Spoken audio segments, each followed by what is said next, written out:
অবস্থা ভেদে স্বপ্নের ব্যাখ্যা আরো বিস্তারিতভাবে জানিয়ে দিচ্ছি।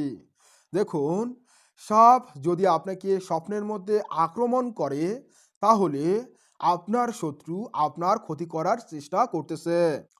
যদি আপনি স্বপ্নের মধ্যে সাপের কামড় খেয়ে থাকেন, এক কথায় সাপ যদি আপনাকে কামড় দেয়, তাহলে আপনার বিপদ, অসুস্থতা বা দুশ্মনের জয়লাভের ইঙ্গিত দেয়।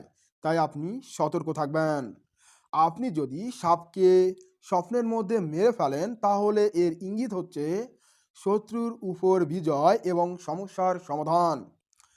আপনি যদি স্বপ্নের মধ্যে সাপকে দেখেন, সেই সাপ শান্তভাবে বসে আছে বা শান্তভাবে আছে, তবে এর ব্যাখ্যা হচ্ছে যে শত্রু আছে, তবে এখনো সেই শত্রু আপনার ক্ষতি করে নাই, কিন্তু ক্ষতি করতে পারে।